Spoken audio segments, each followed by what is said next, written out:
Hello, everybody, and welcome to this week's edition of the Media Boat Podcast.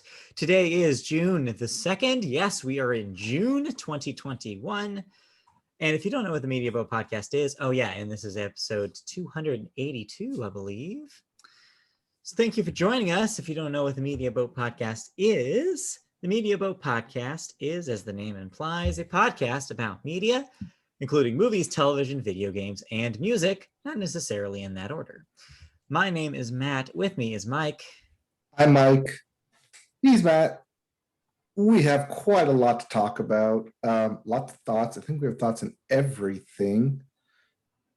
And yeah, just our normal long-ass show. But hey.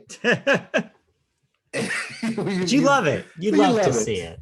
I know. You love it so much. We've done 282 episodes just for you, the listener. I mean, if you didn't love us, you would tell us. And we don't have any feedback about people not loving us. We have no negative feedback. So news is good news. Yeah, exactly. So we don't know. We don't know if we need to improve anything. That's your job. You have to tell us. So in the meantime, let's just keep on keeping on. We always start the show with movies. And we always start the movie section with the weekend box office numbers. This week is no different. We start out with number one movie this week, A Quiet Place Part 2. $47.5 million debut for that one.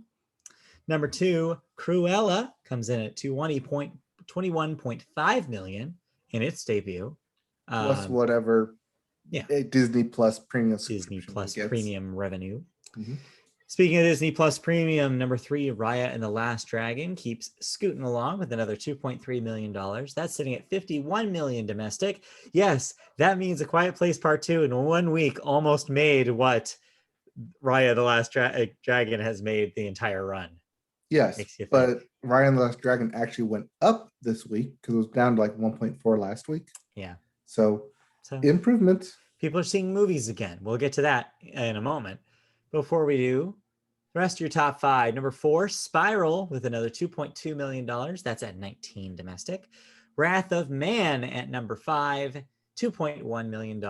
That's at 22 million. In case you're wondering where Godzilla vs. Kong is, right at number six, $1 million. That's still not quite to 197.7 million domestic. At this point, Godzilla vs. Kong is our will it reach 100 million update? The answer, probably not. Looks like. Hey, maybe it will. Who knows? But it will have some competition because we have new movies coming out. Yeah, we got some new releases in the slate coming up this weekend. First up, The Conjuring, The Devil Made Me Do It. Yet another Conjuring movie. Does that make it the fifth one? Something like that. Sixth one? Right. Something like that. Then we have Samaritan. This is a Taken style film featuring none other than Sylvester Stallone. Yes, Rocky. Sure. Creed, Balboa, John Rambo himself, etc. Yeah, weird. Okay. And then we also have Spirit Untamed, which, if I remember correctly, is in the Spirit Stallion of the Cimarron universe, a movie spinoff of the Netflix shows. Which was based off of the 2002-ish, I want to say, animated DreamWorks film. Yeah. Hand-drawn animated DreamWorks film. Yes, one of their last. Long tenured franchise, but has been breathed new life for a new generation on Netflix, I guess. And yeah, enough so that they're doing another theatrically released movie. The only thing I know about this thing is that the trailer used a Taylor's version of Wildest Dreams off of 1989, which was why everybody was thinking that the next one was going to be 1989. Look forward to that in the credits, I guess. Taylor's version. Next up, let's talk about movie news. Why don't we? So, Memorial Day weekend is the unofficial start of the summer movie season. depending on if you want to count like the beginning of May or not. It's Memorial Day weekend. But Memorial Day weekend has traditionally been the start of summer movie season. And yeah, even in a weird off year like this, it's still more or less the case. We just read the box office numbers, and when you almost make 50K or 50 million, sorry, in a weekend with your debut, that means people are starting to see movies again. So sure enough, that's the case. But what about the movie theater chains? Are they making any changes going into the summer, especially with loosening guidelines about mask wearing by the CDC? Well, funny they that you must ask. have. You'd think they would, because they would. That's how they get people back to the movie theaters. Well, let's talk about it. First up, movie theater chains, including AMC, Regal, and Cinemark, will no longer require fully vaccinated guests to wear face masks. All right, bye. That's it. I'm going to movie theater. Yeah. In line with CDC guidelines, masks will now be optional for inoculated patrons and will be, quote, strongly encouraged for all others. For non-vaccinated customers, masks can be removed when eating and drinking inside the auditorium. All employees at AMC, Regal, and Cinemark locations will still be required to sport a face mask themselves, though. Cinemas chains are continuing to enforce other COVID-19 safety measures like social distancing and reduced capacity, as well as enhanced cleaning sanitation protocols to help stop the spread of the virus. So at least know that if you're a vaccinated individual, that you have a little bit more flexibility than you did before, but the rest of the protocol is still being followed. So yeah, it's a step. Yes. You may feel peer pressure to wear your mask, not just by people around you, but because the employees will still be required to wear their mask. Which is smart, because it is smart. And if you are vaccinated, you do have that option to not wear a mask. Although if you're vaccinated by now, chances are you're probably still going to wear a mask and probably be safe. And of course, the unspoken thing here is that, yes, they're not obviously asking for your card at the door. It's basically going to be the honor system. So surely you're going to see people lying, but that's to be expected. Just make your own judgment call about what you feel most comfortable doing. Yes. Meanwhile, take the rule of house. Yes. Everybody lies. Thank you, Dr. House. Meanwhile, in smaller theater chain news, Alamo Drafthouse has emerged from their Chapter 11 bankruptcy. All right, how'd they do? Well, they've completed their sale to Altamont Capital Partners, which we talked about a few months ago. Funds managed by affiliates of Fortress Investment Group, LLC, and Alamo Drafthouse founder Tim League. Along with the news of the end of its Chapter 11 process, the company announced plans to open 5 new theaters, locations in Manhattan, Staten Island, St. Louis, and 2 in Washington, D.C. in 2021 and 2022. Note that those are all on the East Coast. Yes.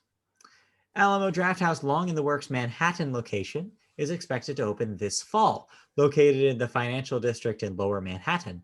The 14-screen multiplex will also be the home of the Press Room, a new museum, letterpress print shop, bar, and event space. So if you're in New York City, go check that out come fall.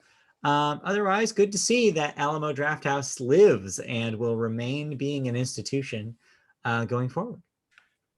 Do not be surprised if you see movie premieres being moved to the Alamo Drafthouse, because that press room and museum and bar and event space seems right up that alley. I could see that. Netflix, did you want to get into a theater in New York City and have an event for it? I bet they do. Hey, Amazon. Okay, I could just go on. Hey, Amazon MGM. Hey.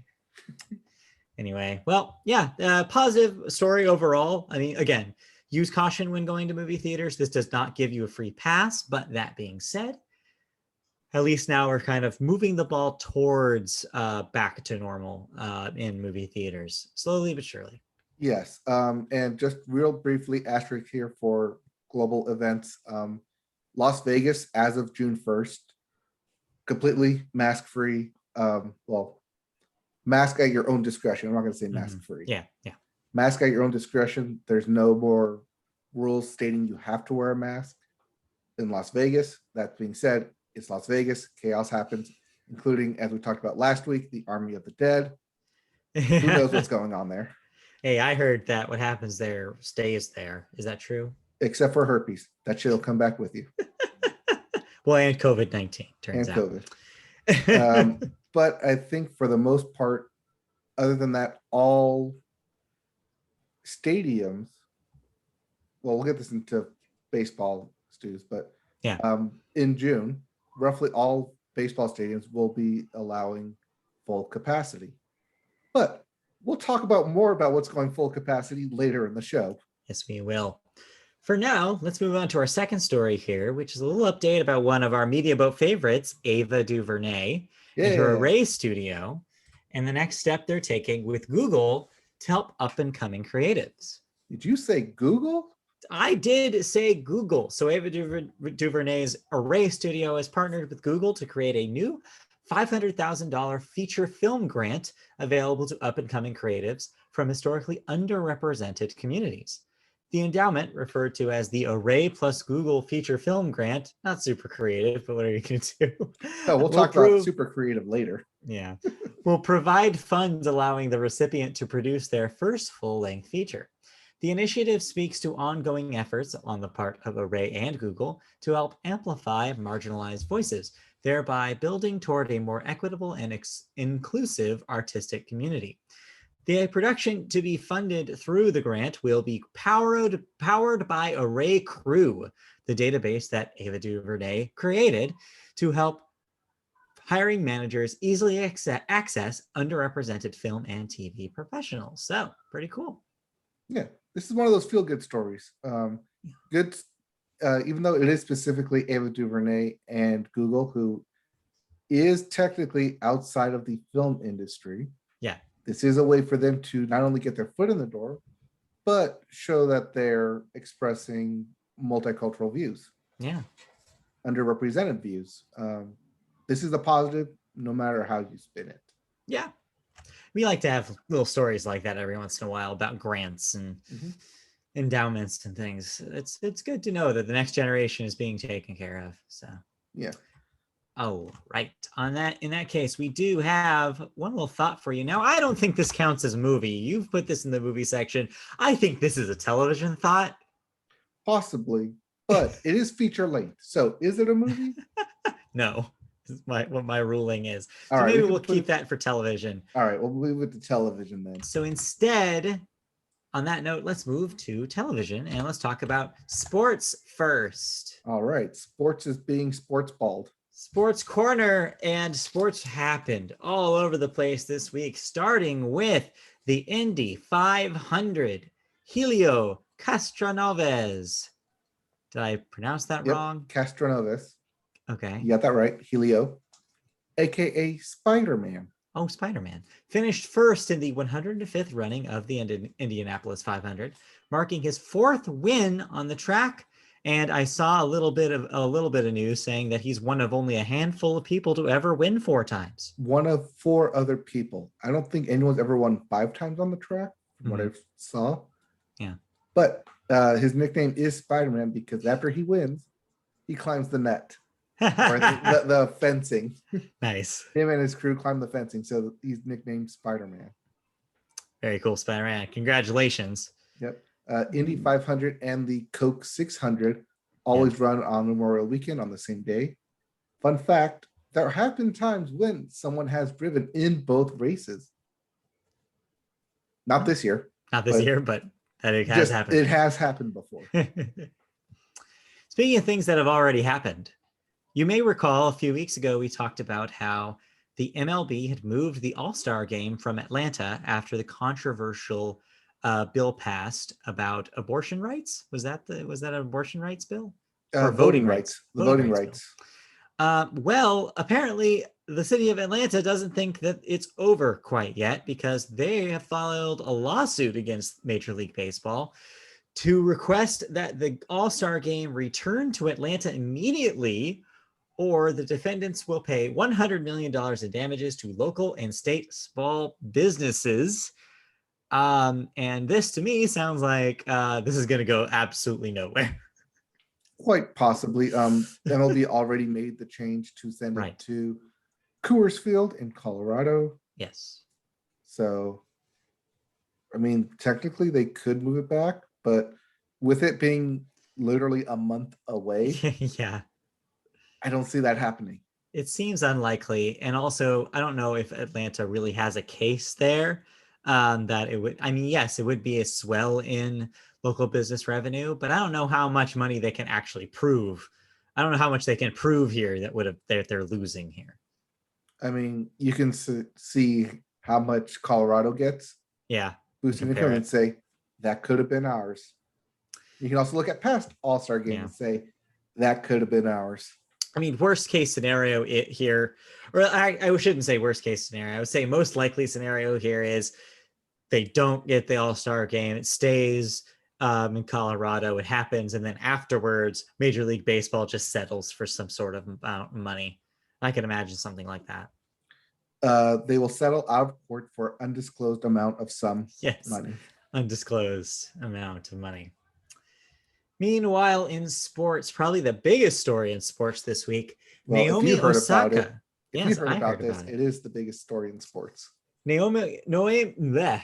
I had it right, and then you talked. Naomi Osaka withdrew from the French Open after event officials fined her for $15,000 for refusing to attend media press conferences. It seems like this was not the only organization that was on her about this. She's apparently notoriously avoided pressers, and honestly, I don't blame her. And so, yeah, she just decided that this was not something she wanted to participate in and bailed out. She did do the press conference for the event itself, which occurs right after the match, and they do like the in-TV interview.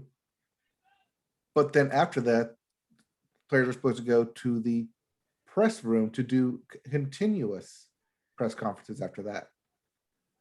She didn't want to do that, citing risk for her mental health. Mm-hmm. At which point the tournament said, well, if you're not going to go, we're going to fine you because you have to participate. To which she said, well, I guess if I have to participate, you can't make me go if I'm not participating. Yeah. I hope how big the story has gotten starts a conversation about how we treat athletes and oppressor, because like I feel like to force them into these grueling press events right after you compete is just ridiculous.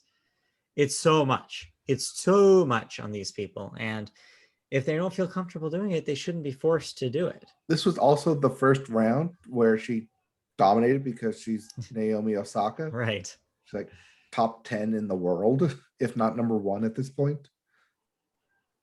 So it makes sense. Like it's first round. I had to beat them. There was no other. If I lost, that would have been your story. But Yeah, I'm expected to win. Right. What more do you want her to say? Yeah, what is she gonna make up? Like it's basically improv. You have to like have an entire routine planned out. Like right, but then to do that exact same routine for not just the 4 majors of tennis, but every single tournament, it's too much. Too much. I mean, we do this once a week, and it's too. It's a lot. It's a lot. Yeah. So yeah, no, I don't blame her, and hopefully this will make people think about the process and think about like what we do expect from these athletes that maybe we shouldn't. And lastly, speaking of the French Open, yes, she will be Coco Gauff, upcoming rising star Coco Gauff, will be partnering up with one of the Williams sisters. Oh, I think it's Venus Williams. Okay. Yeah, Venus Williams and Coco Gauff will be the doubles partners in the French Open. Okay. Meaning that it's the first time that Venus has not paired with her sister Serena. That makes sense. Yep.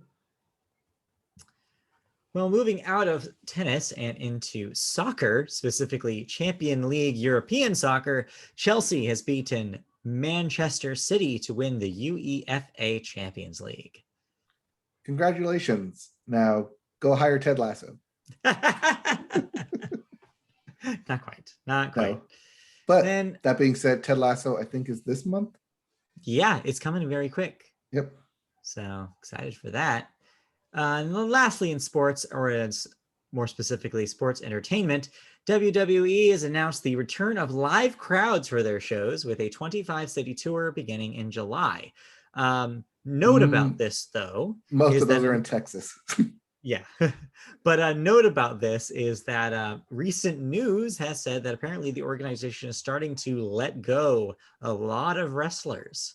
That was today, if you Yes. saw that. And so it's maybe keep that in mind before you go to a show to see your favorite guy. They might not be there.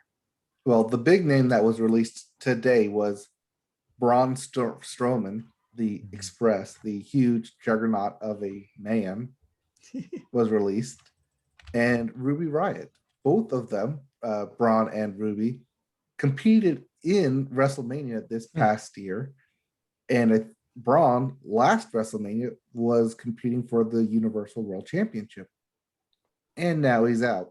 Who knows if it's because they had issues with management or because they are going on tour and they don't want to do going on tour, I could roaming imagine cities. But they have been let go as of today, along with 4 other people. At least that's what I saw. Yes, that's more or less what I saw too. There might be more people in the coming days, but so far that's what I saw. Yeah. In fact, the thing I saw suggested that there will be more in the coming days. So Right. It might be a mass exodus just beginning to start. Who knows? We'll see. In the meantime. And briefly, because since we're talking about WWE real quick, with the success of the 2-night WrestleMania event that they just had, there are talks about them continuing that and having 2 nights for future WrestleMania events, seeing as that is the end of season for WWE. Spreading it over 2 nights might be a normal thing moving forward. And I like that production value. Well, wrestling fans, wait and see what happens. It'll be interesting regardless. Yes, all right, let's move on into our first television story of the week. Hey, HBO Max, it's a thing we check in on every once in a while. They've kind of been moving and shaken. We had the Warner Media story last week about the merger with Discovery. And this week, their ad-supported tier is finally launching. So they are promising the lowest commercial ad load in the streaming industry. Of course, what they mean by that is a maximum of about 4 minutes per hour of ads, but none during actual HBO programming. So this tier will be underneath the existing tier at $10 a month. That's underneath the $14.99 month. That is the normal tier.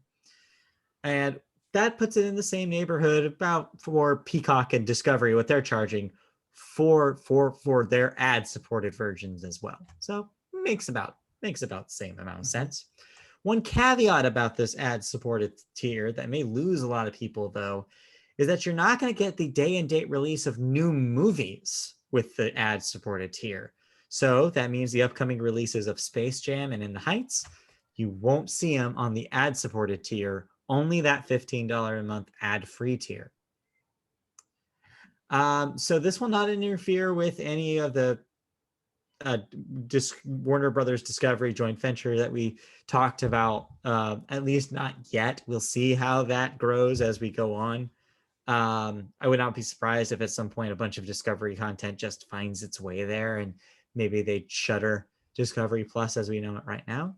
But that's not official. We don't know what's happening there. And I guess we won't know for a little bit, but we'll find out eventually. Right. I also won't be surprised if they decide to do a $5 add-on. Like you can get this plus Discovery. But we will see.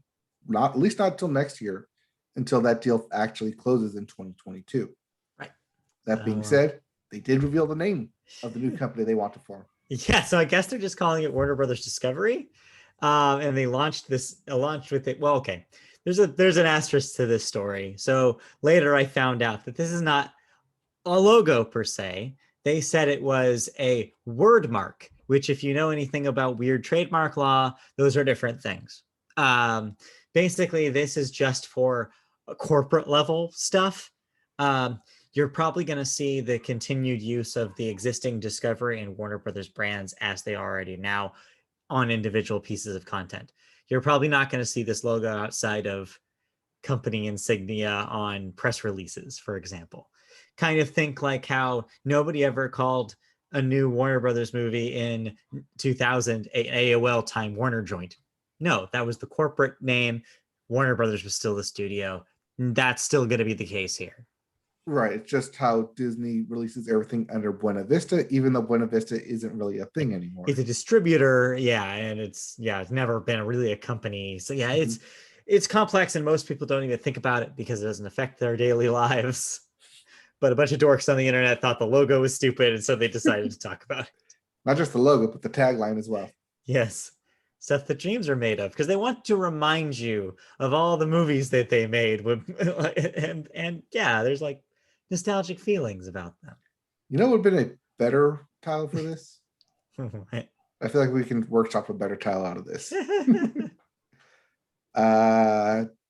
WBD, Discover What's Possible. WBD. Yeah, a lot of people were saying that they wanted to see a version of the WB Shield used here, but with a Discovery somewhere on it. But I think that they're making sure the Discovery gets equal billing here, corporate-wise, because that seems to be the way they negotiated. I mean, consider that the CEO of this new company is going to be the Discovery guy, not the Warner guy. So I wonder how much of that is the reason why we see this kind of equal billing. Right. I've been in some of those meetings where they buy a company and they buy it for the name. So you don't want to get rid of the name. But in this case, they don't. They absolutely want to make sure that name is right up top. So. All right. Well, interesting. Nonetheless, this doesn't affect us, but it'll be good as an option for people looking into HBO Max that maybe don't want to spend that extra $5 a month. So no, but you could probably spend that $5 a month hosting the site WarnerBrothersDiscovery.com, because I don't think that's claimed. Uh-oh. Better go get it. Anyway, our next story here is actually a bunch. Welcome to Television Bits. It's the bits, the bits, the bits. First up in the bits, long running sitcom It's Always Sunny in Philadelphia has started filming their 15th season. Yeah, that's a long time. That's too many seasons. I mean, we're on 5, so. Yeah, but we're not a sitcom. Are we? No. We have bits. No. We have bits. Let's continue with the bits. Marvel has confirmed that Moon Knight, an upcoming Disney Plus series, am I correct? Yes. Will be played by Oscar Isaac. It was rumored, then not officially confirmed, but now it's just officially confirmed. Okay.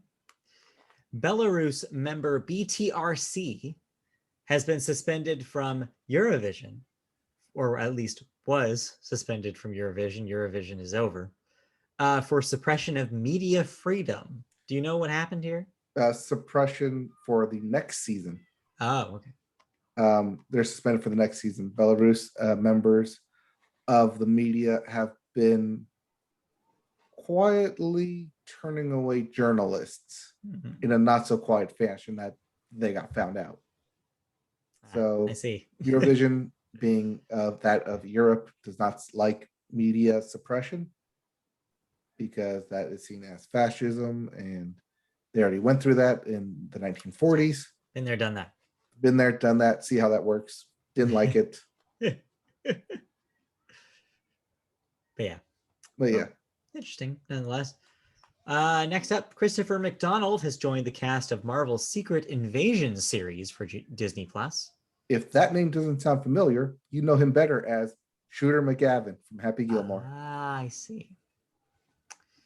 Next up, Miles Teller will be replacing Armie Hammer in the upcoming series The Offer, about the making of The Godfather. Yes, it's an offer that he couldn't refuse. I guess so. So yeah, Armie Hammer kind of in social media jail right now. Who knows when he'll come back. And so yeah, it makes sense why you would maybe not want Armie Hammer as your star in a thing. Yes, but also realize that Miles Teller looks nothing like Armie Hammer. You know what? So that's not even a Sometimes. one-to-one comparison. No, not really. But hey, what are you gonna do? And then lastly, in a story that I don't even really want to talk about. Oh, we can skip it. Yeah. Okay, let's skip it. Hey, you watched a bunch of television. Let's talk about that instead. Yes. So as I mentioned last week, TV ended, is ending, was ending. Series were endings. Well, let's be clear. TV is not ending forever. TV is ending because summer is here, and that means the TV doldrums. Seasons are ending. Yes. TV seasons are ending, and I have some quick thoughts on season endings of stuff I watched and slash caught up on. So let's rapid fire this then, shall we? Let's do it. First up.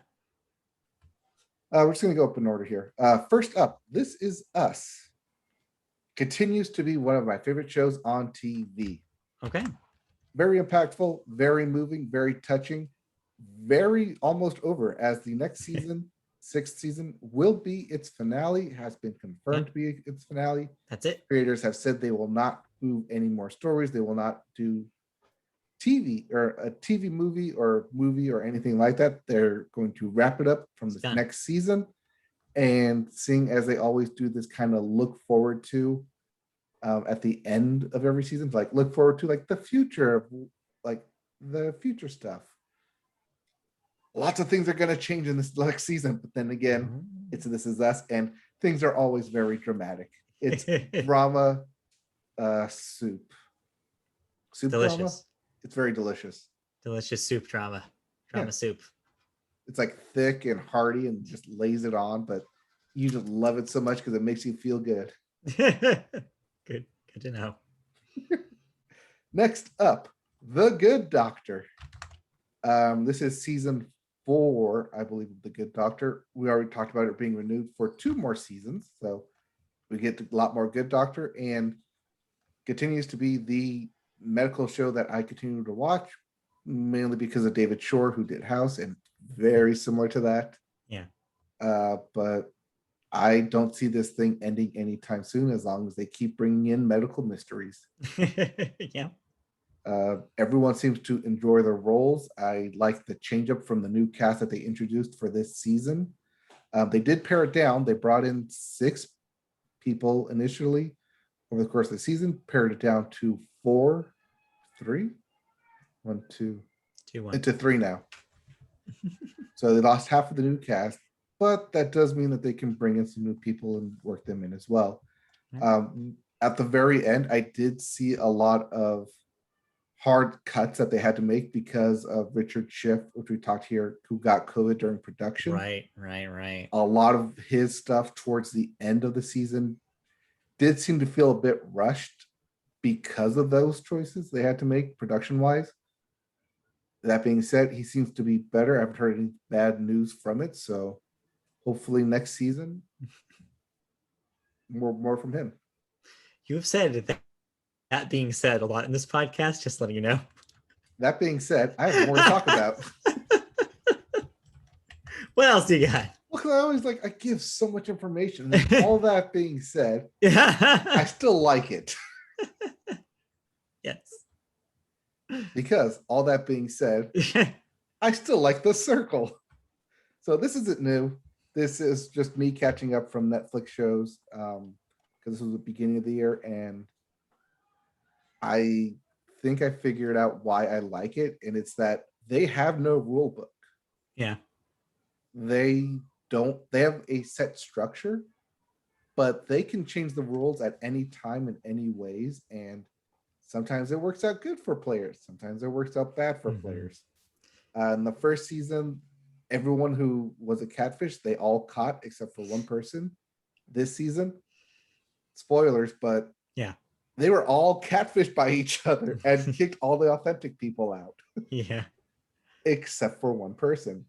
Kind of like a dual reversal, seeing that, hey, it can go either way. We don't know how this is going to go. So we're playing this literally by the seat of our pants. Quote, executive producer of The Circle. So I'm sure Christy, a friend of the show, Christy, will be very excited to talk to you about season 2 of The Circle when she sees you on Friday. because she has started a circle chat with a couple of her friends because she has no one else to talk to about the circle. And they actually talked her into watching the British Circle now. So she's on the Circle UK season 2. She just finished that. Right. And I think there's also the Brazil Circle as well. She's debating about whether to do Brazil or France next. But she says that that's not going to be as fun because those are the circles that she has to read as opposed to listen to. Yes, this is not a read and pay attention to series. This is I need something right, low budget distracting me. But yeah, no, it works. She is deep into the circle, and I'm sure she'll be very excited to talk to somebody about it. So just prepare yourself. Oh, we'll be prepared.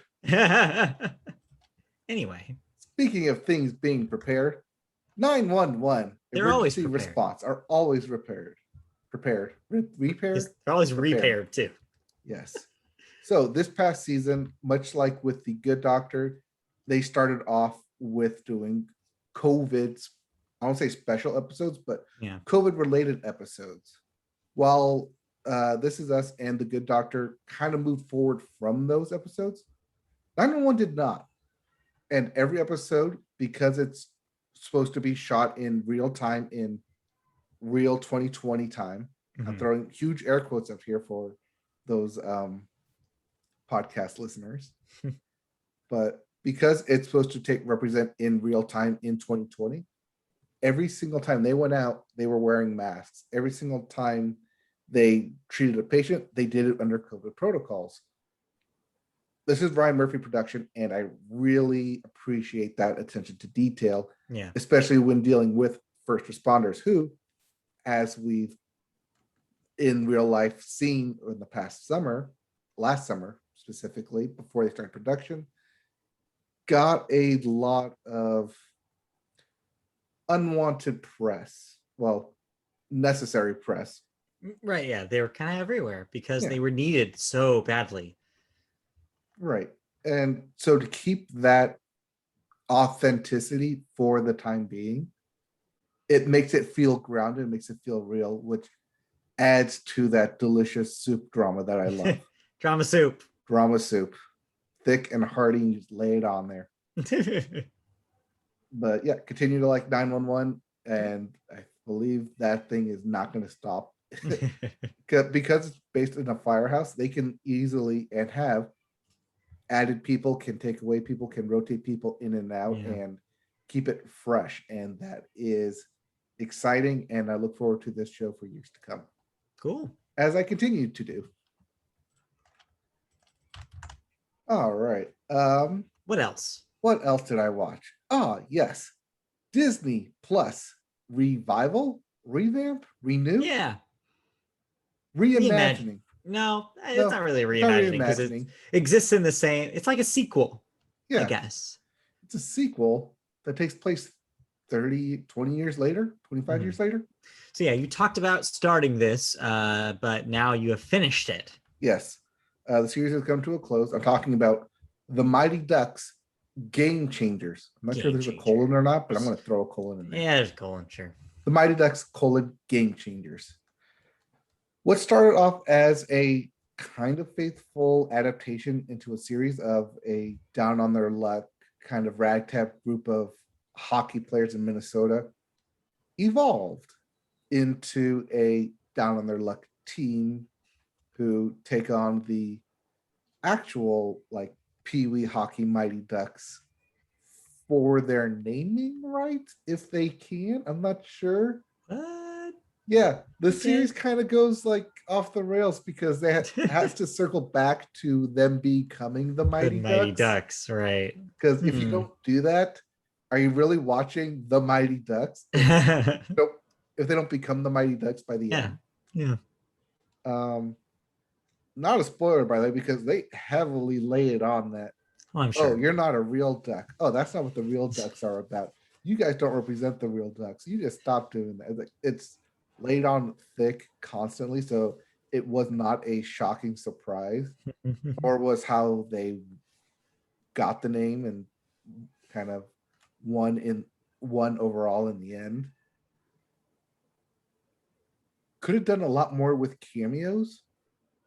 there is I'm not sure if it's unverified rumor or not, but Kenan Thompson, who was in the Mighty Ducks 2 movie, D2, is set to make an appearance in the second season. Okay. Unverified rumor. I saw that somewhere like, oh, that seems like fun. But not verified because they did make the original Ducks appear in this kind of ham-fisted way. But also like that kind of ham-fisted way that you kind of have to for this kind of series. Yeah. But I had fun. I had the doctor watch a couple episodes like, oh, this is okay. Like, yeah, it's okay. It's definitely a kid's show. But then again, Lauren Graham can make anything kind of fun. Elevated a little bit. Yeah. But I think having her as the coach and more or less the lead or like the adult lead. Yeah. Really works because she does play that type of atypical mom who's very caring but also very strict at the same time. So it's a fun watch. Definitely a family watch. Yeah, a good family pick for you. Mm-hmm. Well, series, but yeah. All right. Real briefly, we didn't cover it last week because it was actually airing when we were recording, but Masked Singer, right, 5th season has a winner declared, and none other than Mr. Jessica Simpson. I'm sorry, former Mr. Jessica Simpson. Yeah. Nick Lachey. Yes. Yes. The other top 3 or the other 2 finalists were JoJo. Yes. Yes, that JoJo. Of Leave, parentheses, Get Out right now. Yeah, yes. And Wiz Khalifa. Yes. That Wiz Khalifa of Black and Yellow and Snoop Dogg. Well, not of Snoop Dogg, but right. He's always collabing with Snoop Dogg. But yeah, those were your 3 finalists for the Masked Singer, and on par with what you would expect for the Masked Singer. So here's a question for you, because Christy saw that he had won, and she posited something that I tend to agree with. Do you think it's unfair to have non-singers compete against singers in this show? Let's see. The winner before this was Leanne Rimes. The winner before that was T-Pain. T-Pain was one. Wayne Brady was one. There was someone in between Wayne Brady and Leanne Rimes. I don't remember, but still, all of these people are established people who we know can sing. Right. So do you think that's unfair? I mean, it is, but also it's supposed to be like, hey, remember this person? Yeah. They can still sing. But yeah, no, it's right. You're right. It is an unfair advantage. Kind of weird. But that's why they all wear masks, to level the playing field. Right? Yeah, I guess. And yeah, I guess it's because it's like audience voting. So it's like kind of open to their interpretation. In COVID, you got to throw up those huge quotes for audience voting. Because there was no live audience this year. Right. Due to right. COVID. But yeah, congratulations, Nick Lachey, on winning the Masked trophy. Something like that. I don't know what it's called. Yeah. Masked trophy, whatever. Season 6 coming this fall. Of course, because those things are cheap and easy to make. Yeah, it won't die. Nothing will kill it. No. Speaking of killing things, I'm ready for a crime scene.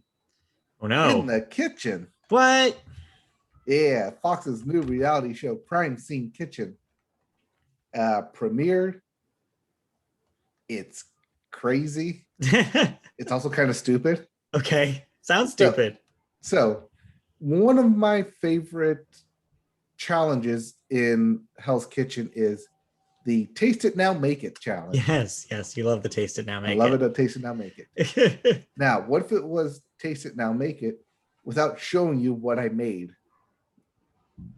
Okay. You have to figure out from the clues left in the kitchen of the mess that I made. Oh, I see. Whether it's eggshells in the trash can, a half-used carton in the fridge of milk, some chopped almonds that are strewn about on the floor, stuff like that. Seems hard, doesn't it? Yeah, it seems kind of impossible if you ask Yeah, me. it is super hard. So when you have 6 teams, each create 4 different desserts because they all think it's something different, you're not going to have a very good consensus. No. Also, they have to do this in 2 hours. So some of them look like creations straight out of Making It, Uh-huh. or whatever that Or, Netflix one is. Nailed it? Nailed it. Yeah, that one. Making it. Making It. Well, I made it. Yeah, nailed it. So someone looked like that because it took 2 hours and you spent like 15 minutes trying to figure out what exactly it is you're going to make in the first place. So it's chaos, but not like good chaos. Yeah. It's uncontrollable chaos, but it also has the same production value as like typical Fox shows, competition shows of Mental Samurai and Lego Masters. So it's very lit and very game show heavy. It's lit. Hashtag it's lit. Yeah, bright colors everywhere, and it doesn't need to be. Yeah. I give this a 1 and done season.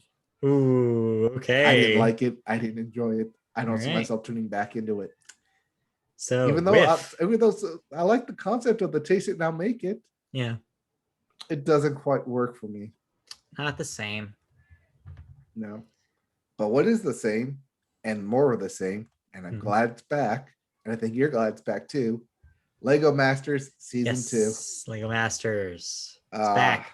I have not watched it yet, but I'm going to. Tell me how it went.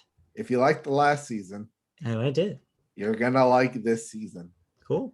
More Legos, more competitions, more Will Arnett if you can take it.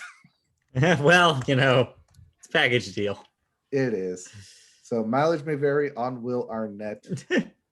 Just like Crime Scene Kitchen, his host is Joel McHale. However much you can stomach of that as well is how much you'll be able to enjoy it. Yeah. But yeah, I'm glad Lego Masters is back. It's a great show to turn on and watch every now and then. And like, oh yeah, I remember when I used to play Legos. And then, oh yeah, and now I know why I stopped playing Legos. Because these creations are wild and crazy and kids. Wait, no, that's a different show. Wild and Crazy Kids. On Paramount Plus right now, I'm sure. Yes, not sponsored. Not sponsored. But yeah, Lego Masters is back. So happy. Summer competition shows. And then just real briefly with summer competition shows, you have literally games of summer with, as I said, Mental Samurai, Press Your Luck, $100,000 Pyramid, Celebrity Wheel of Fortune. They're all coming back. Ellen Games of Games, all of that coming back. I think like Price is Right, Celebrity at Night or something coming back as well. All of that. It's now the summer of games, game shows. Yeah. Welcome to it. But speaking of coming back. Yes. Just like with good people who used to be your family, they always come back. People you used to know. Uh-huh. Just like Gautier, someone I used to know. Just like Gautier. So yeah, the big television event this week. Yes. The big television event that I think we forgot to hype up last week. But then again, you should have already been hyped on it if you weren't already. Exactly. Not our demographic. We don't need to tell millennials to be excited about this. No. The Friends reunion or Friends : the reunion. And not Friends, the one where we all got back together. Right. What a waste. They could have totally done a Friends title, and they didn't bother. Whatever. I don't know. That is a lot of words, though. The one where we all got back together. Yeah, or the one with the reunion. Yeah. Yeah, that works too. Unless that was no, I don't think they did a high school reunion in the episodes. But yeah, just like the one with the reunion. Yeah, easy. Right. Yeah, easy. Right. It's set up. It's a softball. It's there. Right. How do you not do that? Friends, the one with the reunion. Anyways, so Friends, the one with the reunion. hour and a half special, which I didn't expect it to be an hour and a half, but Yeah. hey, the more Hey. friends, the merrier. But it was less a reunion and more of a like homage to famous episodes and like, Sure. oh, remember this? Remember how much you loved Friends? Remember how it's a good time you had with Friends? Remember this scene? Remember these acts? Remember these clothes? Remember these special guests? Kind of people being brought back on every now and then. It's like, oh yeah, that was that. Oh yeah, I remember that. And not a whole lot of substance that you get with the characters or the behind the scenes. Yeah. For me, the most impactful stuff was the stuff from the creators of the show, Kaufman, Bright, and third person. Yeah. The other one. Yeah. I think it's Marty, Kaufman, Bright, because Bright was always last. But the interviews that they did with their casting and decision on the shows and how they went about it, I found that more interesting than the actual reunion of the cast being together. Yeah. Because with the cast being together, it was like, oh yeah, don't you remember this? Don't you remember when we did this? It's like, yeah, I remember when that happened. I remember this. I remember that. And don't give a whole lot of people like one or two lines of like, oh yeah, that happened, but then because this or because of that, and then other stuff. Very sprinkled throughout, so it felt a lot like playing to the, I would say lowest common denominator, playing to your ego of the show. And I really wished it was more, well, I guess that's not what you want in a reunion, but more behind the scenes, more of the success, like how it became the success, how they knew it was a success. You want a documentary, not a reunion special, is what it sounds like. Probably. Yeah. This is just not the thing you want it to be, which is understandable. But I guess if people want to look at the cast of Friends and what they look at now, this is look like now, and this is an opportunity to do that. So yeah, it's not bad. I enjoyed it. I just wish it was more substance than what I got, which was very surface level stuff. That makes sense. But it's not really for us anyways. I was actually talking to Christy about this too. It's like we're kind of in the middle generation for Friends. Like it was something my parents watched, not something that I did. Right, something we watched with our parents because it was Thursday night TV. Well, actually, so I did some research and I was trying to remember why I didn't watch Friends with my parents. That they watched it themselves. They would tape it and they would watch it when we went to sleep. And I was trying to figure out why. And so I looked it up, and there's an article that I found that's like what every network's counter programming was against Friends. Turns out there was always something the family was watching instead. We were watching like America's Funniest Home Videos for the first few years, and then there was the Who Wants to Be a Millionaire era. Right. And then there was the Who's Line era. And so we were always watching something else at 8. Turns out. So that's why my parents always saved Friends for the tape. So you were the family that delved into the counter programming. Yeah, we were that family, turns out. But anyways, then Christy also pointed out, it's like apparently Friends is weirdly big with boomers. Yes. Or not boomers, Zoomers. Yeah. Zoomers love Friends for some reason. It's of time gone by. Yeah, I guess. Also, they never addressed 9/11, so in that world, it never happened. Pretend it never happened. Yeah. All right. What else do you got? Oh, I see. There's an audible been called. I have to add this. Lastly, I have caught up on Big Mouth. Okay. I think this premiered in December of 2020, but end of last year. Yeah, I didn't end of last year, so didn't really watch it until now. It's still Big Mouth. There's a lot of tongue-in-cheek stuff of it playing, like, oh, you want to watch another episode. We know we're on Netflix. We know we can get away with breaking the fourth wall, and it's a cartoon, so we can get away with a bunch of other stuff too. Definitely playing into that hard this season, more so than any of the previous 3 seasons.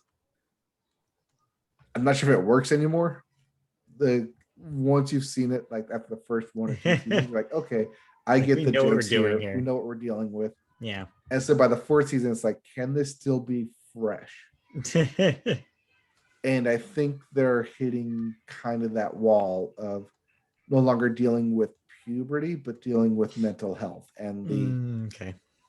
the effects that growing up and bullying and can cause on someone in middle school, dealing not necessarily with their own mental health, but how it can affect them going forward. And they do a couple like flash forward sequences where they don't resolve their mental health and how it would play out. So real interesting. Not so much that that's keeping me interested, Yeah. but one of those shows where I'll go back and binge it like I did like 6 months later when it's like, oh yeah, I remember I used to like Big Mouth. Let me watch it now. Yeah. All right. I think that's all I have for my quick thoughts. Okay. Not so quick because that was like 20 minutes, but Yeah. It would be. yeah, I went through like what, 10 shows? Yeah, not bad. 10 shows for 20 minutes. That's 2 minutes each. That's perfectly fine. All right. Now the But show. you're not done. No, because the thing I really want to talk about that you didn't want me to talk about in movies. No, because it's not a movie. Well, okay. Just because it's on Netflix doesn't mean it's not a movie. That's Talk about true. Army of But the this Dead is in movies. but this is not a movie. Okay. It's a comedy special. Yes. And we don't count that as movies. Unless it is theatrically released, it doesn't count as a comedy special. Is not a film. All right. Just saying. Asterisks here. So we were all quarantined for the last year. We couldn't go outside. We were stuck inside for 2020. Most of us. So with no one to go out and no one to meet, how would you stay busy? How would you keep yourself sane? And that's the basic concept, or at least starting floor for Bo Burnham's new comedy special, Inside, where he shot, directed, edited, starred in, wrote all the jokes, wrote everything. New Netflix special called Inside, where he was in a 1-bedroom studio and created this comedy special. I don't think he knew it was supposed to go to Netflix. I'm not sure because if this was a Netflix thing in general, but he has had other comedy specials on Netflix. And seeing as he couldn't really go out on tour and perform all last year, he decided to write jokes about it. And it's the kind of comedy we need right now. It's very inoffensive, but yet makes fun of everything that we went through. Yeah. It's the first opening joke. Well, so Bo Burnham does his comedy in musical lyrics and stylings, as well as like quick edits and kind of visual gags as well. So the first song he starts out with is being a comedian in 2020 and can he be funny? What is funny for him? And then it trails, and it's super hilarious and trails off into this other kind of stuck inside quarantine style comedy where he talks about like sexting and what is sexting. How a white woman's Instagram feed is heaven. Him doing a song about being an intern, and then immediately comes to him doing a reaction video of him doing the song about being the intern, which he doesn't stop in time, so it becomes him being a reaction video of him doing the song about the intern, and then it's a reaction of his reaction to being reacting to the song about the intern. It's hilarious. I love Bo Burnham as a comedian. He is one of my favorite comedians, even though he does probably put on an album once every 3 years. I don't like that, but hey, I'm not going to force him to work. He also has a song about turning 30 and what it means to turn 30.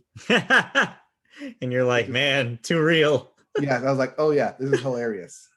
So hilarious, in fact, that I'm probably going to show the doctor this. I'm going to sit Yeah. down and watch it because it's that funny. It's something that I can't laugh at I can laugh at it with myself, but it's also something that should be shared with someone with the same kind of experience. And it's the kind of comedy that we need right now. It's hilarious, especially coming off of 2020. The jokes are very of that, like point directly to it and reference it, but also in the stylings of Bo Burnham, where it's fast, it's quick-witted, it rhymes, and it's musical. So it's a very catchy. Mm-hmm. And if you like Bo Burnham and you like that kind of stuff, go check out his other stuff. It's pretty hilarious too. Especially math or new math. I love new math. Yeah, let's check that out. Yeah. And yeah, that's on Netflix. That is my recommendation of the week. Right. Of everything that I watched this week, that's the one thing that you should definitely go check out. Cool. Inside by Bo Burnham. All right. Cool. Did you watch anything? No. And that means we can move on. Oh, sorry. I took forever, but hey. It's okay. The rest of the show should not be too much longer for y'all, but we have a lot to talk about nonetheless, and it's just as exciting. First up, cancellations and renewals time. What am I no longer watching? You are still watching Breeders on FX as it has gotten renewed for a third season. However, wait, was that? I think I hear a phone ringing because you called it Debris canceled after one season on NBC. Oh, I called that after the first episode. You I did. couldn't stomach it. Yeah. Yeah, I Debris. wouldn't have been surprised if we got a second season, but it's also just so out there as a concept and very disjointed. Yeah, so no more Debris. They cleaned it all up. Haha. Haha. Next up, Luis Miguel, the series. Its third season on Netflix will be its last. Bye. But hey, at least went over the Netflix too. Yeah, went over the Netflix too.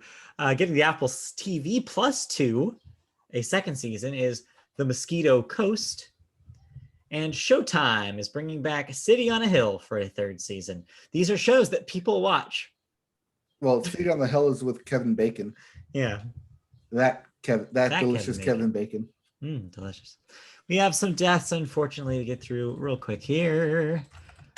First up, BJ Thomas, age 78, was a singer, most famous for the song Raindrops Keep Falling on My Head. Also won 5 Grammys.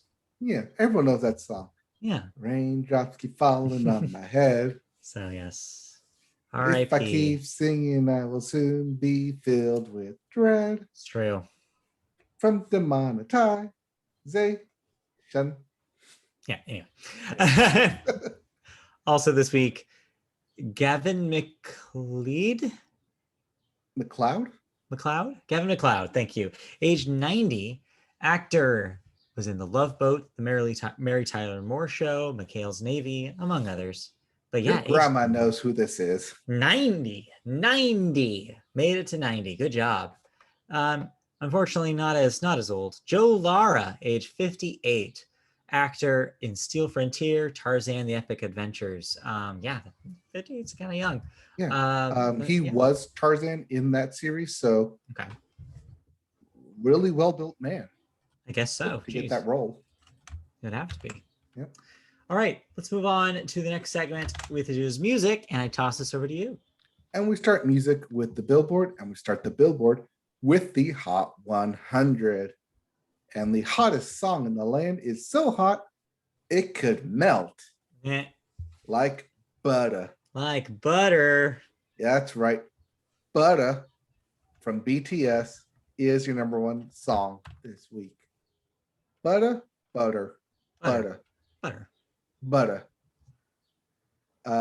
Unfortunately, that means that at 2 is Good For You by Olivia Rodrigo. Yep. And at number 3 is Good For You by Olivia Rodrigo. No. Oh, I'm sorry. I must have Deja Vu because Deja Vu is the number 3 song by Olivia Rodrigo. Yes. Wow, back to back. Nice. Yeah. I'm sure she would have had number one. Had it not It been for wasn't BTS. for BTS. Yes. At number 4, we have Levitating by Dua Lipa, featuring The Baby. And rounding out your top 5, Leave the Door Open by Silk Sonic. Yeah. As for your Billboard 200, ring, ring, ring, ring. What's that? Yes. Oh, hello. I'm doing this joke again because Yes. we called it. Phone is ringing off the hook this week. Yeah. Because Sour by Olivia Rodrigo is indeed your number 1 album this week. Number 2, The Off Season by J. Cole. Clearly enjoying his off season from the professional basketball he is playing. 3, Scaled and Icy by 21 Pilots. Yes, 21 Pilots has a new album out. Uh-huh. At number 4, Danger Russ, the double album by Morgan Wallen. And rounding out your top 5, A Gangsta's Pain by Moneybagg. Yo. Yep. So, hey, Olivia Rodrigo doing good as we predicted. Got her number 1 album. Everybody figured that would happen. Sure enough. Sure enough, she got it.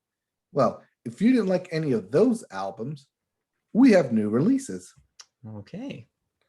They include Baptized by Atreyu. Yes, that Atreyu. Yes. Fun fact, that Atreyu went to my high school years before, but they went to that high school. Pretty weird. Yeah. We also have Dreamers Are Waiting by Crowded House. Sober-ish by Liz Phair. Nowhere Generation by Rise Against. Yes, I will indeed be listening to that album. Change Phobia by Rostam. Blue Weekend by Wolf Alice. And lastly, Jubilee by Japanese Breakfast. Yes. That's a great band name. Yeah, Japanese Breakfast. I'll be listening to that one this weekend. So, all right. We'll let's get into some music news, shall we? Let's. We touched on it earlier during the box office and talking about theaters without masks, and kind of hinted at it in sports where MLB stadiums will be opening up to unrestricted capacity, or not unrestricted, back to normal capacity. They're not overfilling their seats or anything. You have to sit on somebody's lap. Sorry, it's required. Well, now that won't be happening until I have kids. And then I'll be sitting on their lap. Yeah, exactly. Yes, somehow. Anyways, so those are all stadium-sized events. What about an unrestricted stadium, an open-air stadium? I mean, we talked about Lollapalooza last week. Yeah, but who's next on that list? What about the biggest festival around? You mean the one mentioned in Black Panther? Yeah. Yes, indeed. Coachella is happening next year.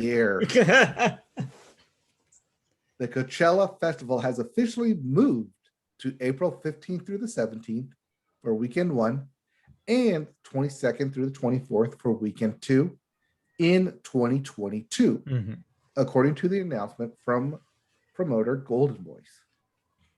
The country-themed version, Stagecoach Festival, will follow that that second weekend on April 29th through May 1st. And I believe I have the text here that says I already have tickets and a place to stay. Of course, right? Quote, our desert homecoming is officially set for April 2022. Weekend 1 will take place on April 15th. Weekend 2 will take place on April 22nd. Our advanced sales begin this Friday, June 4th at 10 a.m. Pacific time. More time to plan and more time to pay for your passes over time with our flexible payment plan options. information about flexible payment plans, and more at Coachella.com. Moving over to the Stagecoach Festival, however, quote, Stagecoach is back in the saddle. Save the date for April 29th through May 1st, 2022 for our next get-together. Be the first to find out about the advanced sale right around the corner at stagecoachfestival.com. So now, as longtime listeners know, you go to Stagecoach annually. So are you ready? Yes. Okay. Already have the place we stay at reserved. Literally, like as soon as this was, I saw this announcement. You're like, gotta get a text saying we're going.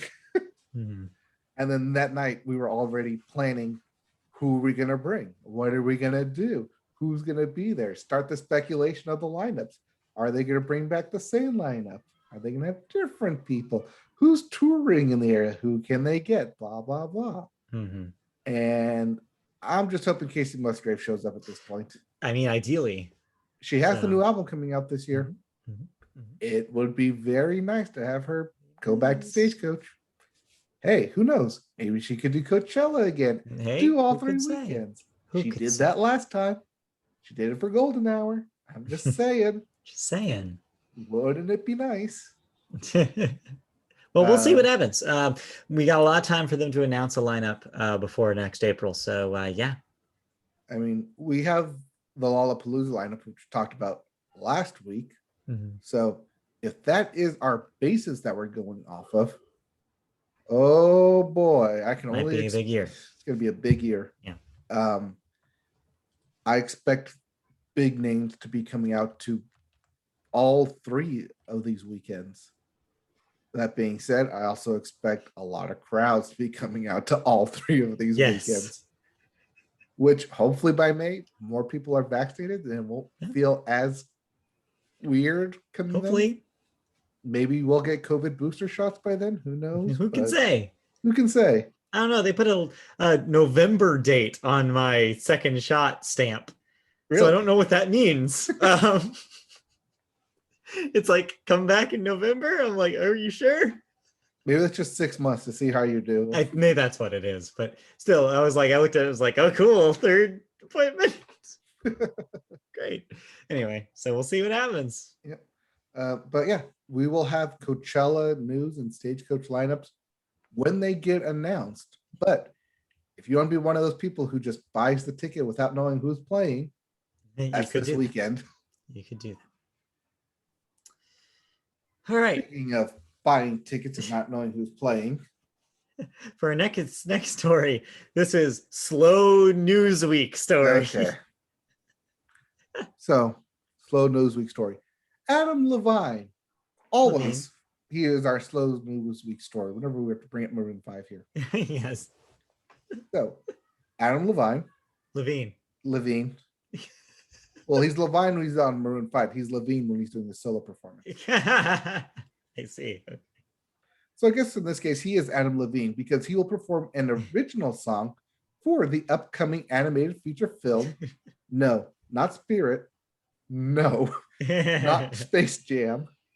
I'm talking Paw Patrol, the movie. Yeah. Yes, Paw Patrol, which is backed by Spin Master Corp and Viacom CBS's Nickelodeon movies and Paramount Pictures.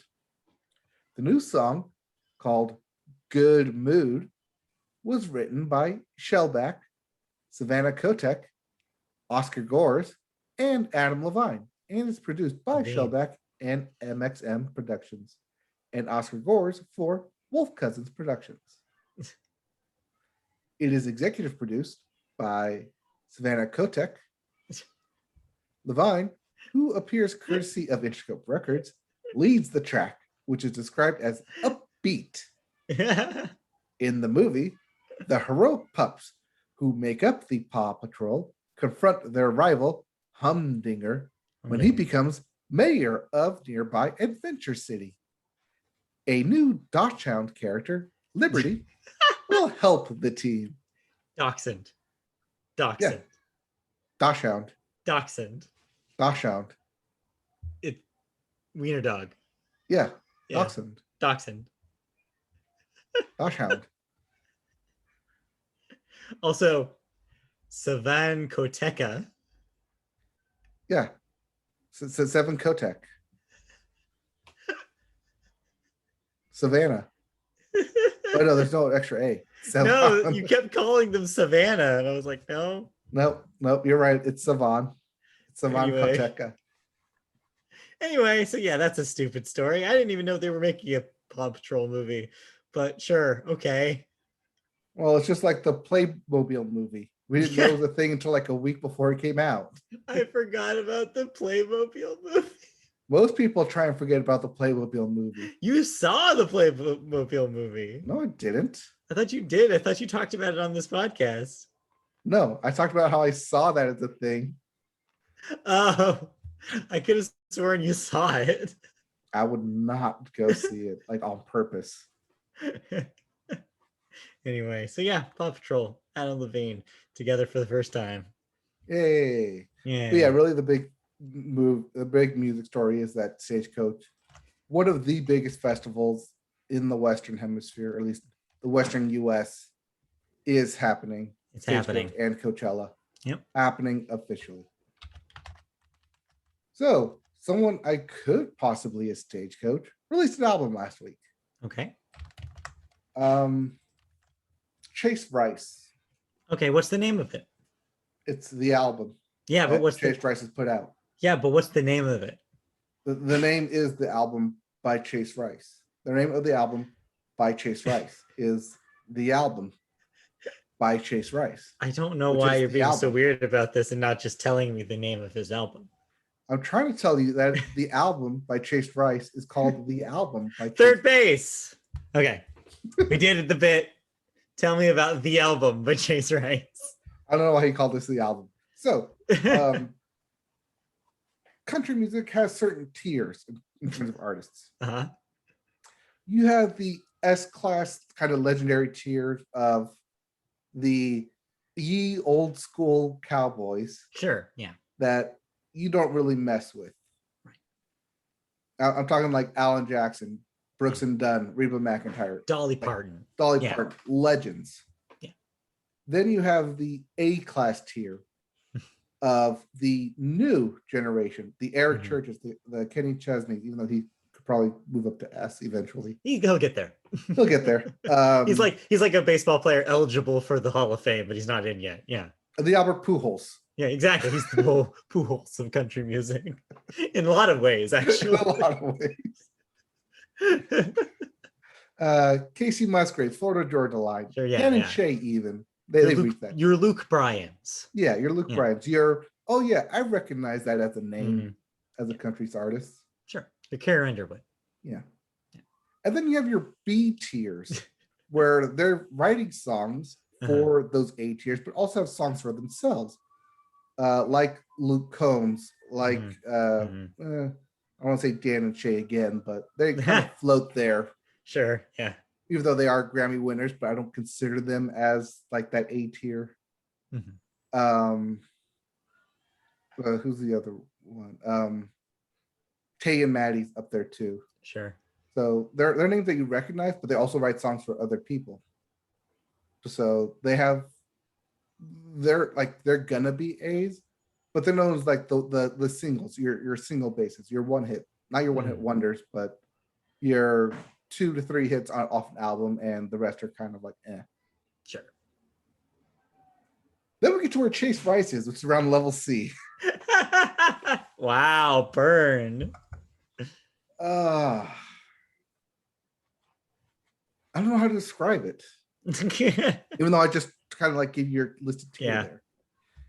Chase Rice, while good, has yet to have that like outstanding hit that propels him to that next level.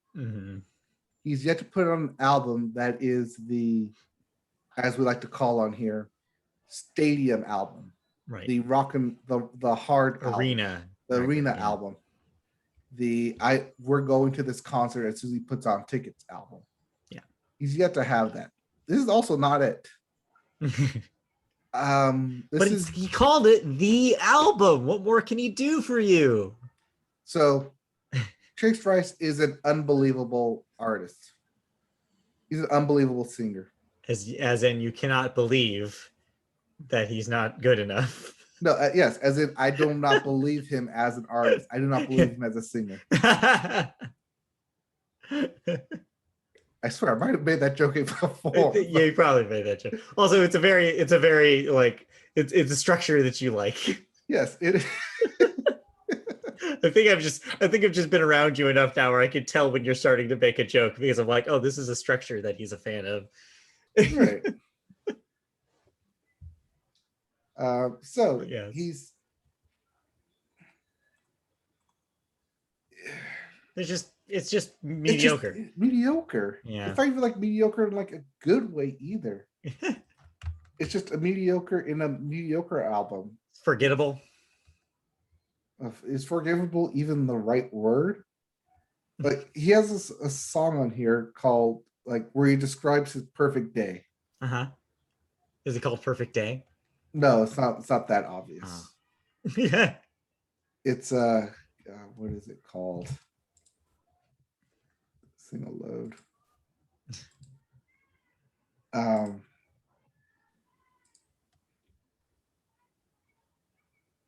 It's called Best Night Ever.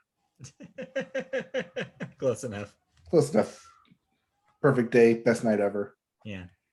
It's called Best Night Ever.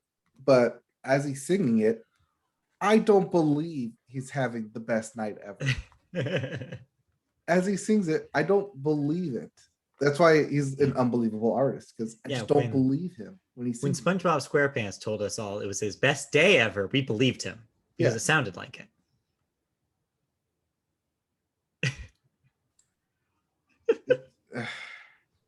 I just like going through this. I can't. Like no single song stands out. It's just very middle of the road, safe. Yeah. Not even like safe new country where it has like all the beats in it and like overproduced. Yeah. But not in a way to make it stand out. And we're coming off of like the Eric Church album that I talked about like 3 weeks ago. Even the Blake Shelton album that we talked about last week. Those are like A-class tiers, like where they're big names. You know them. They know what they're doing. And then you kind of have Chase Rice, who's, not to sound mean, but scrounging for scraps, looking for that hit. I won't say it's rigged against him, but if you put out songs like this, it's not helping your case. No. Yeah, just a completely terrible, unforgettable album. All right. But at least we got a bit out of it. Yeah. It's true. Wasn't a complete loss. No. That being said, I have seen Chase Rice twice in concert, and he's good live. Okay. Yeah. Sure. But again, that's also me saying that being said as well. That being said. Yeah. Okay, new drinking game. Every time I say that being said, you can take a shot. Oh my God, no, you die. All right, let's move on. Why don't we? All right, yeah. Did you listen to anything? Nothing of note. All right. I mean, technically, I listened to nothing of note either, but I still talked about it. All right. All right. Okay, I can stop being a dead horse there. Yes. And start talking about some video games. Video games. Yep. We start video games with new releases. Ooh, big release week. Pre-E3 week, apparently, is when everybody wants to put out their games. Well, they're going to put out their games, and then someone's going to talk about, hey, we put out this game. Yeah. Maybe you should go play it. Hey, maybe. We start with Wasteland 3, the Battle of Steel Town for the PS4, Xbox One, and PC. Is Steel Town Pittsburgh or Detroit? Maybe. Or neither. Maybe or neither. Or maybe it's the battle between them. Yeah. Ooh. That's the question right there. Yep. We also have Tour de France 2021 for the PS4, Xbox One, and PC. That is your cycling game. Yep.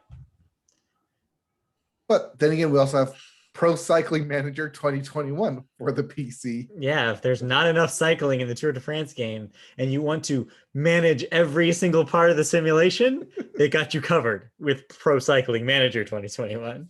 But that's only on the PC though, so Right. Yes. good luck with that. Good luck with that. We also have Open Country for the PS4, Xbox One, and PC. A Stalin, Tears of the Earth for the PS4, Xbox One, Switch, and PC. Mm-hmm. Sniper, Ghost Warrior Contracts 2 for the PS4, PS5, Xbox One, Xbox Series X, and the PC. Sorry, Switch owners. No sniping for you. We also have The Last Kids on Earth and The Staff of Doom for the PS4, Xbox One, Switch, and PC. I'm realizing I broke that up kind of awkwardly, but and The Last of the Staff. We also have DC Superhero Girls, Teen Power for the Switch. This is that game that they showcased like 3 months ago. Yeah, they showed this off at the last Nintendo Direct. Yeah, that people seem to fawn over.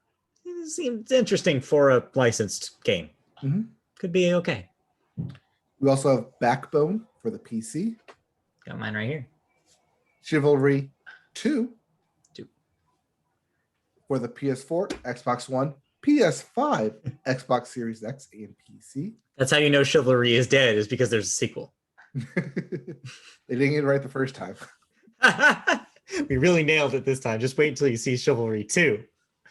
Doors just getting held open all the way. Chivalry 2, Electric Chivalgoo. Never mind. Anyway. We also have Edge of Eternity for the PC. Okay. This is the PC release of it. Yeah. We also have Guilty Gear Strive for the PS4, PS5, and PC. And lastly, Neptunia Reverse for the PS5. PS5. Cool. So, as you mentioned, we are in June. Yes. And because E3 is more or less not happening, it's become a whole month. It's kind of happening, but digital. It's happening on their own times, on the company time.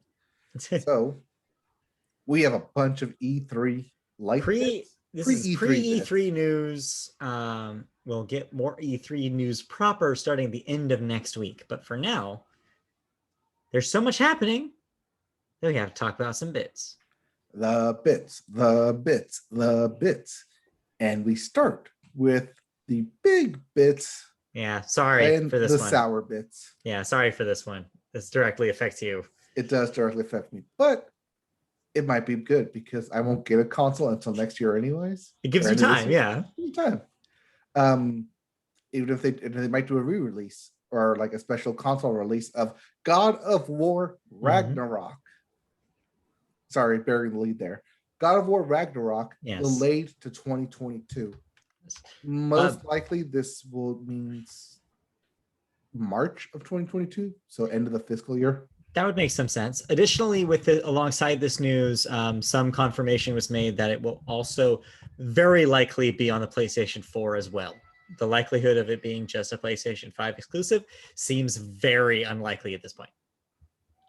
Seeing how it ran so well on the PS4 and not everyone has moved to the PS5, it would behoove them to make this available for PS4 players. It's going to be the story, I think, this year. Is probably a lot of stuff will probably be on both console generations. Yeah. But I mean, until they actually like get people their PS5 consoles, yeah, we could be seeing some delays. Speaking of things being delayed, Nintendo will be opening a museum in Kyoto. Yeah. Will be eventually delayed to 2024. Yeah, this is interesting. They were talking about kind of how they want it to be like a place where they can showcase things from their history. And yeah, that's the first of its kind that Nintendo's ever done. So that will be really, really cool. So, question then, is this all of Nintendo history? I mean, of course, what they want to show you. No, I mean like going back to like pre-video games, like when they were Maybe, a card yeah. game company. It's very possible that they could show some of that history off for sure. Because Nintendo's been around since Hmm. 1800s. Yes, the late 1800s. So they've been around for a long, long time. Yep. Speaking of Nintendo, we got confirmation that when their Nintendo E3 Direct happens thing. Yes. Sorry. Nintendo Direct. That was a scramble of a blender Yes, of words. Nintendo Direct for E3, as well as their Treehouse Live presentation following their Direct. In 2 weeks, on Yes. June 15th at 9 a.m. Pacific time, Yep. the Nintendo Direct will be about 35 to 45 minutes Mhm. with 3.5 hours of gameplay following that. Yes, this makes sense. They've always picked the Tuesday date, so this was not a surprise. So yeah, it's just like regular business when it comes to Nintendo this year. Yep, and we're gonna have a lot to dissect because I think that's a Yeah. Tuesday. So yes, it's a Tuesday, so it's perfect for us. Just a note about that, though. They have only confirmed that they will be showing software, not hardware, because the pervasive rumor right now is about that Switch Pro model. Mm-hmm. They have not confirmed that there will be a hardware reveal. Of course, why would they? The other thing to note here is that they said most of, but not all, of the software will be released in 2021, but they said they're going to focus on software for 2021. But don't Meaning be a lot of surprised. holiday games. Yeah, don't be surprised if they leave like Breath of the Wild 2 for the end and that makes next year. Right. It says, say, Breath of the Wild 2, here's your 10 seconds of gameplay Yeah. with 2022 date. Yeah. Oh, and also here's the thing that runs off the new Switch Pro. Right. That could happen. Yes, because if anything, we can trust leaks from Mexico Amazon. Hey, that's how I live my life. I live my life by what Mexican Amazon tells me to do. Anyway. Anyways, June is Pride Month, and all 3 episodes of Tell Me Why are available for free during Pride Month. That seems to be no matter what platform you're on. So if you're on Steam, Xbox, PlayStation, you should be able to download that series for free, which is pretty cool. Also, happy Pride Month. Shout out to all our LGBTQ plus followers. Have a good time. I may be very disappointed that this is not a Backstreet Boys game. No, it's not a Backstreet Boys game, unfortunately. But tell me why. Anyway. Oh, come on. You're not even going to fill me that. Oh, God. Not giving this to you. All right. Well, it's okay. Let's go back to Nintendo real quick because they've won up piracy suit. Yes. Against ROM Universe for $2.1 million in damages. We talked about this a few months ago when this happened, I think tail end of last year, because it was a big story because it was one of the bigger ROM sites that got shut down. But notably, the reason why it seemed like they went over after these guys as opposed to others is that they had a pay thing. They were actually taking payments for certain aspects of their website, which is a big no-no. So yeah, that's why these guys got nabbed. You can't sell it as your own when it's proprietary used by one of the biggest corporations. Yes, that's dangerous. If it's for free, what can they sue you for? You're not making money. It's free, yeah. Which is why when we say stuff, they can't really sue us because we're not making money. We're not making no money on anything. So we can do whatever we want. A nonprofit podcast. Yeah, nonprofit. Yes, that's exactly. No, I think that's also illegal to claim that you're a nonprofit thing that you, and if you're not really. So I don't think we can say that. Well, okay. No profit podcast. There we go. That we can say. Can we call ourselves not for profit? Can we do this not for profit? I don't know actually that sounds like the legal gray area, if you ask me. Little gray area. Yeah, let's maybe not. All right. Anyway. Speaking of legal gray areas, if you like legal gray areas, you probably like Far Cry games. Hey, I heard they're not political. Well, have you played one? Far Cry 6 got an official release date. Yes. October 7th, which is right in line with Ubisoft. Yep, this was following the gameplay debut, which we talked about last week, was going to happen. Well, it's since happened. Yep. Hey, it looks like a Far Cry game. I don't want to blow you away or anything. No, but Giancarlo Esposito's in there, so it will blow you away. Yeah, hey. He's a pretty good actor. Yeah. Speaking of release dates, Dying Light 2 will be released this year, December 7th. Yeah, the sequel to Dying Light. Now that is a very holiday release. Yeah, day that will live in infamy. Yep. We also have the 30th anniversary Sonic stream reveals the Sonic Colors Ultimate and a new 2022 title.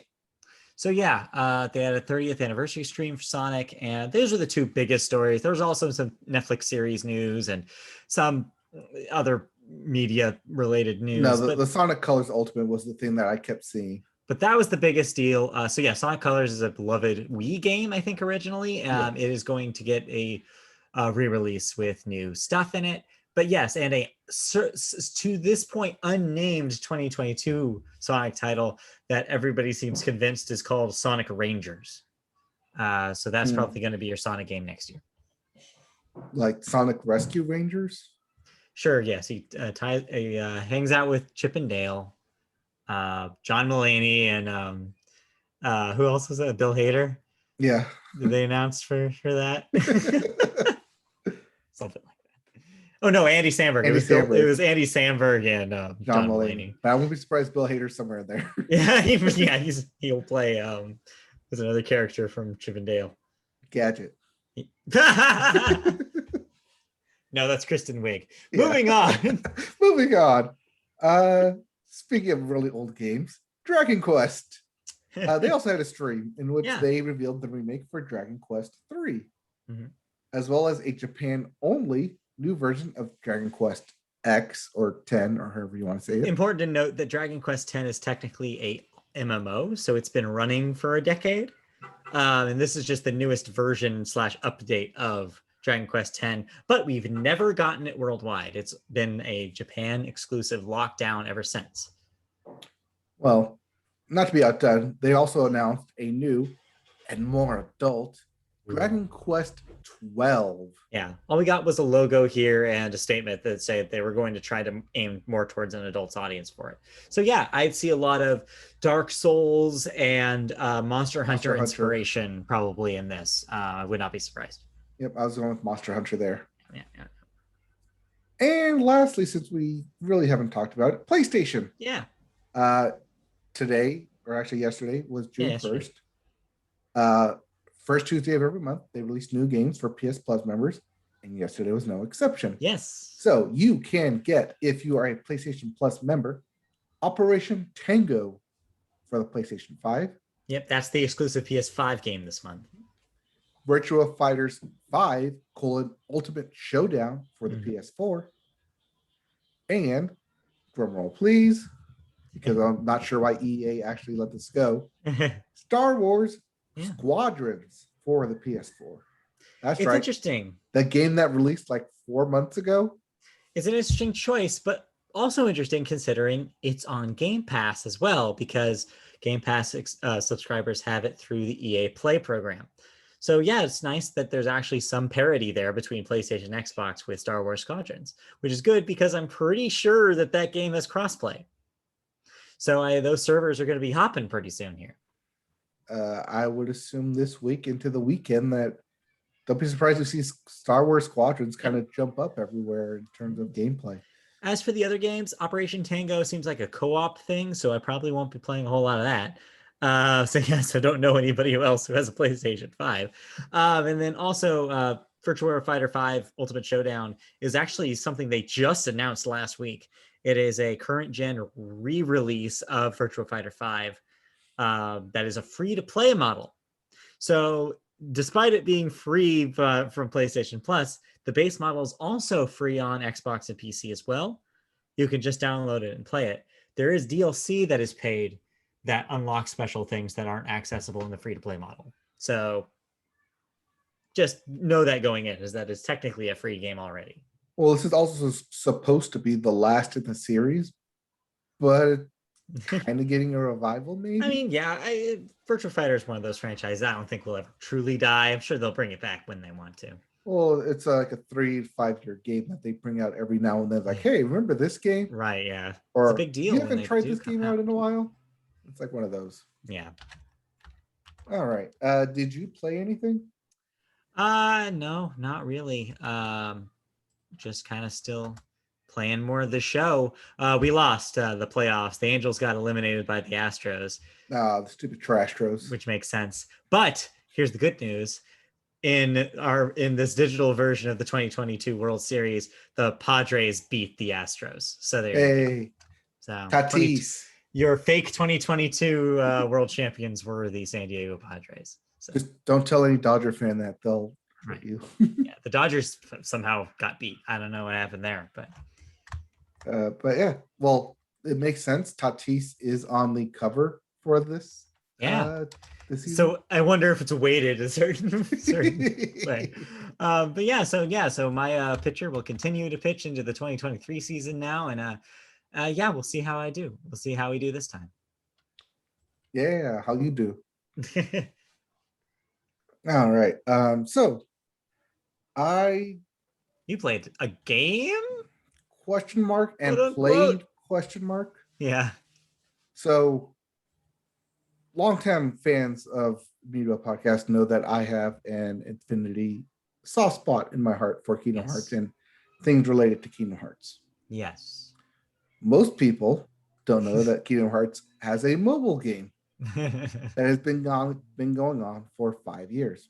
Yes, that's 5 years. 5 years for a mobile game. That's predating Kingdom Hearts 3 and DLC and everything else. I think it even predates 2.58 because it started off as Union Key, and then became Union Cross and then Union X.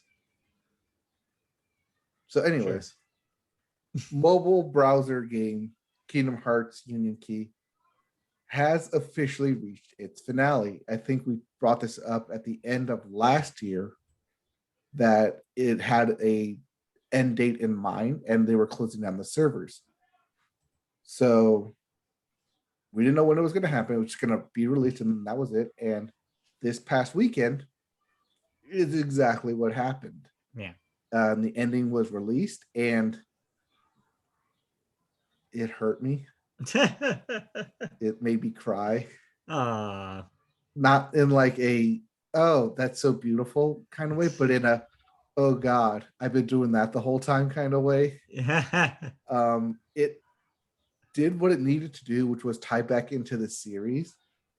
It kind of foreshadows and sets up pieces for the next installment, but you can never, after like watching that ending and playing through it, you can't go back to Dream Drop Distance and play that game the same. It has direct ties to it and kind of huge implications of what you're doing in that game, because for the most part that's always been the one-off. It's like, oh, I kind of understand what's going on with like all the other titles and how they tie in, but the Dream Drop Distance has always been the kind of redheaded stepchild where it's like most people are going to miss it. Most people aren't going to play it. Right. Mainly because it was for the 3DS, and then the controls really don't work that well for the HD version remake because you don't have the kind of stylus to work with it. Yeah. But it hurt me. The ending hurt me. It's like it drives that dagger that only storytelling does right into your heart of, ha, you thought you were being the good guy the whole time. Guess what? You were wrong. And yeah, so that story's officially ended now. No word yet on when the kind of cross-platform for it, Dark Road, would end, but they're supposed to be ending around the exact same time. But if you're a Kingdom Hearts fan, don't waste your time trying to play the game because servers are going to end. They're going to be shut down. Like, you can still download and play the game, but you can't like continue with like microtransactions or anything. So you might get stuck grinding out stuff, and that's terrible. So just watch the videos on YouTube, and hopefully, like super hopefully, they actually like either let people they recreate this so people can play the experience for like console games and have like a solid storyline now that they fleshed it out and don't have to do these what ended up being like 990 episodes. Well, episodes because like each like mission was its own episode, and then each individual video was its own episode. So like 990 like little episodes to play in, and it's a lot. So if they can like pare that down into a movie like they did with Kingdom Hearts back cover for the 2.8 HD prologue, something like that to catch people up on what they missed and what's happening and how it affects future going forward. Right. That'd be great. Or find a way to be able to play it in a very concise way, but don't make it as grindy. You can't. But yeah, if you're a fan of the series and know even about this game, you're probably already watched it. You probably already like know what I'm talking about and how it affects things. And I'm just like, oh God, so much pain has been caused to me. Damn Kingdom Hearts. Yeah. Gets you every time. Still gets me every time. But now I have nothing to look forward to. Well, not quite sure. Unsure if Square Enix will even talk about it, the future of Kingdom Hearts in upcoming E3, seeing as they just ended this. But they have confirmed, or at least they should confirm somewhere, that next year, 2022, they will have more news because that will be the, get this, 20th anniversary of the first game. Which came out in 2002. Mm-hmm. So hopefully they'll do something then. And maybe we'll get announcements saying that they'll turn this into a movie for 2022 to catch people up. Mm-hmm, yeah. But yeah, maybe that ended. That ended and it hurt me and I hate it, but I love it. Kind of my like whole relationship with Kingdom Hearts in a nutshell. Mm-hmm. I hate you, but God damn it, I love you. That's pretty much it. I am playing Breath of the Wild, not Breath of the Wild, Frozen Wilds for Horizon Zero Dawn. Yeah. So thank God I had PlayStation Plus saves backed up because I mean I texted you this, but I realized that when I did New Game Plus, yes, I had set it to ultra hard difficulty because I thought, hey, I went through this. I was pretty badass. Let me check out this new hard difficulty. And I think I did pretty good. I went pretty far in it into the story. But until I stopped playing it. And they completely forgot everything. You lose all that skill set. Yeah.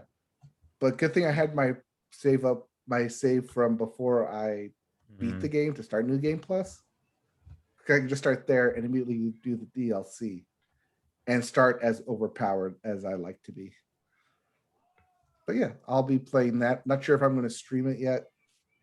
Still trying to work out timing wise because I have a lot of stuff moving around on my actual day job work where I get paid to do stuff. So yeah, stuff's keep moving around and hasn't settled down quite yet. So that stream schedule is still in super flux. Super flux. Yes, Nicki Minaj's super flux. All right. All right. That's all I have. Do you have anything else? No, that's pretty much it, I think. I talked a lot in this thing. I'm Yeah. done talking. You take a talk. break. Plug us away. Yeah. Well, you can join us talking more next week as we do this podcast on a weekly basis. So thank you for joining us this week. We'll be back next time for all sorts of new news and thoughts and all sorts of things. So if you want to see us in video form, you can do so on youtube.com. Just search Media Boat Podcast and you'll find our channel. Like, subscribe, leave a comment, click the bell for notifications, the good stuff.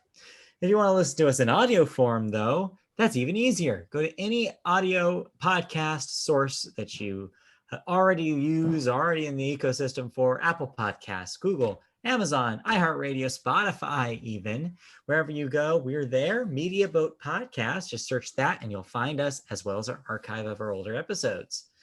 You can also find us on MediaBoatPodcast.com, where I put up new updates about our new episodes every week with pictures. Well, a picture.